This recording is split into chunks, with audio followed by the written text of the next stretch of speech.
Welcome in everyone to the Larsonland podcast. I'm your host, Sawyer Hill, and normally I'm joined by my co-host, Dylan Bradshaw, but today he had some business to attend to, so just me today. We come in here every single week and talk about all things involving the 2021 NASCAR Cup Series champion, Young Money Kyle Larson.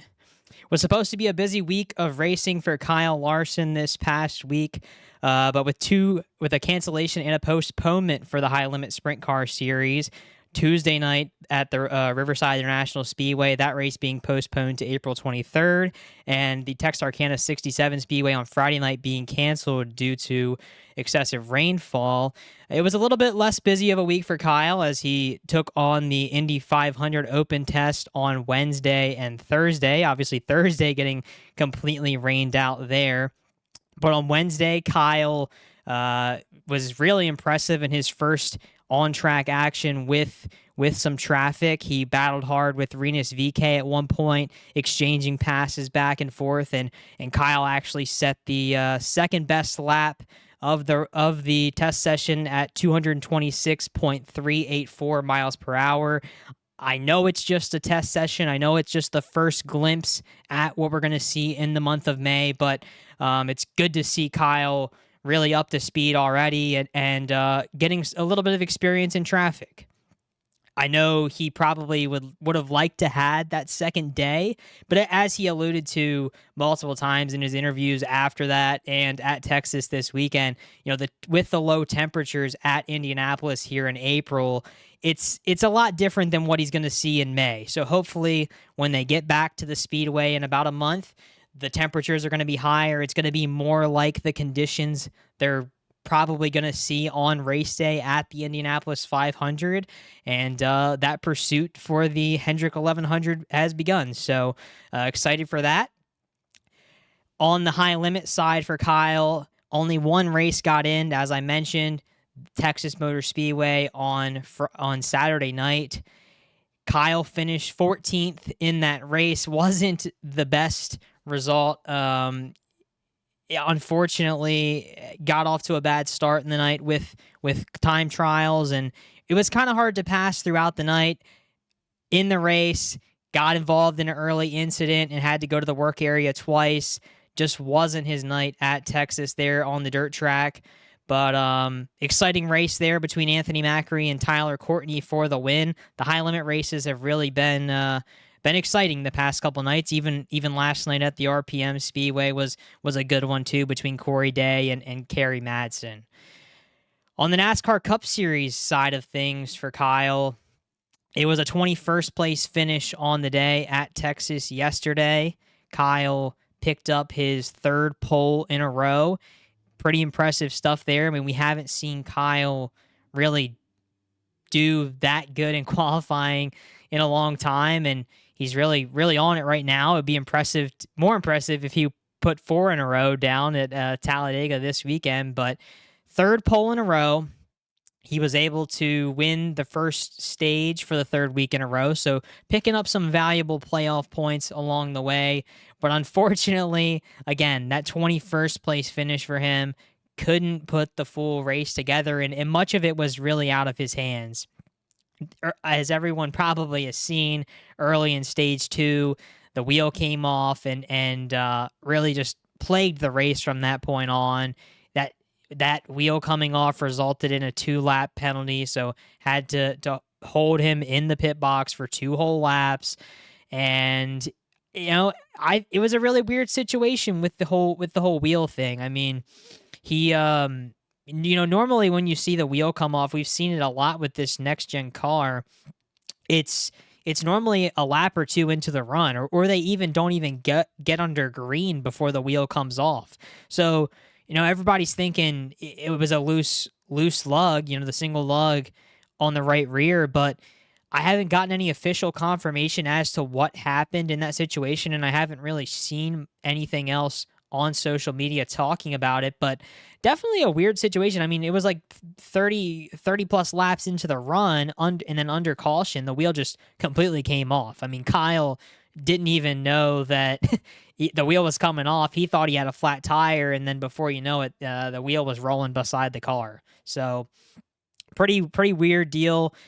Just probably the worst possible luck you could really have. I mean, from the lead, have to go 2 laps down and fight from the rear in a race where, it was kind of hard to pass, and losing that track position was definitely huge for the 5 team, but they made an impressive run. They were able to rebound before the end of stage 2 and get back on the lead lap, and from there it was kind of, everybody was thinking they might be able to come back and salvage a good finish out of this thing.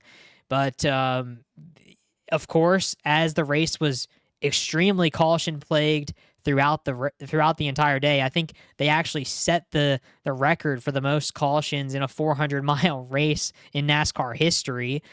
But at the end of the race, they got caught a lap down on the last pit cycle, the green flag pit cycle. Some guys stayed out and ran it long. Kyle got caught a lap down, had to take the wave around, and they would have cycled back to be around 10th, but with that, they fell back outside of the top 20 again, and just had to pick away, had to fight for every position from there.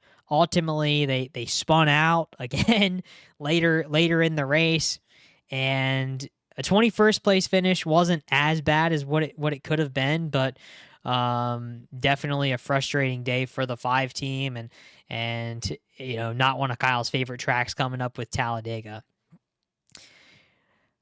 At Texas, Chase Elliott picked up the win, breaking a 42-race winless streak. We've been talking about it here on the podcast for weeks now that, what's Chase Elliott going to do? What's Alex Bowman going to do? How are they going to match the level that Kyle Larson and William Byron have been racing at over the past 2 seasons? And it really looks like Chase Elliott is coming back on. He's put a couple good races together, and Texas was a strange one, but he had a good car. I mean, him and Denny Hamlin fighting for the win at the end. Hamlin spun out. We saw Reddick fighting hard. He had a fast car. He ultimately put his car in the fence, but Chase Elliott picking up the win, and even crazier than him breaking his own winless streak, but rocking the Hooters paint scheme.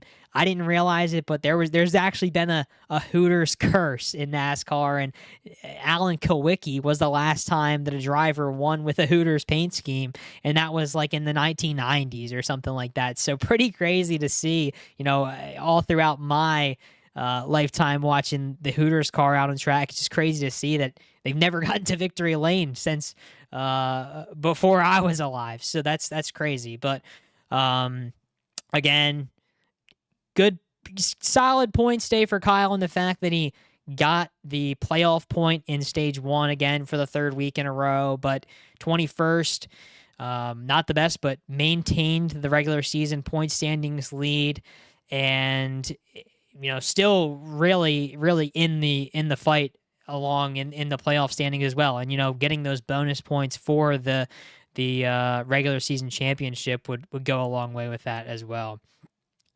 So next up for Kyle on the NASCAR side of things is the Talladega Super Speedway on Sunday. Of course, Super Speedway races not having any practice sessions, so we'll see qualifying on track on Saturday for that.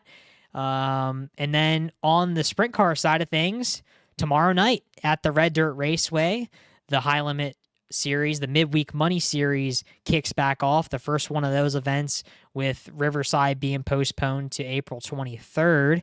Kyle's going to try and go out and defend his title from last year in that series.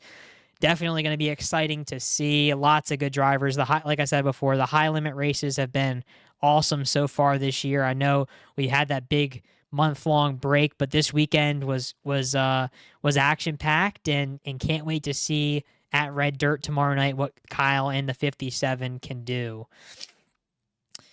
Also, I know a lot of people are asking about the Talladega short track for the World of Outlaws Case Construction late models at the there on Friday night and Saturday night. Right now, we are cautiously optimistic that Kyle will be running those 2 races, but not 100% confirmed at this point. I know some people said that he maybe mentioned it on PRN radio after qualifying on Texas, but we're not quite ready to confirm those two yet. He did run them last year though, which is why we're pretty optimistic that he's going to be there this year again. To wrap up today's show, we have the random Kyle Larson race of the week as usual.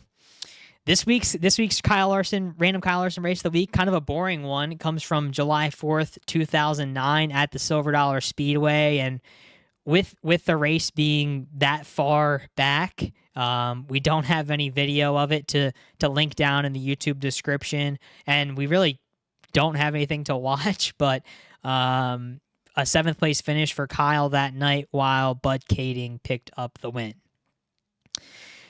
That should pretty much wrap up today's show. I know it's a short one without Dylan here. Not much things to kind of bounce off of him and go back and forth, but that's your pretty much your recap of Kyle Larson's racing this past week. And thank you again for tuning in and listening to the show. And hopefully next week Dylan will be back on here and we can recap the high limit race from Red Dirt and Talladega on the NASCAR Cup Series side of things. If you're watching this on YouTube, please don't forget to like this video and subscribe. And if you're listening on Apple Podcasts, please follow our podcast so you never miss a thing. Hope you have a great rest of the week, and we will see you in the next episode.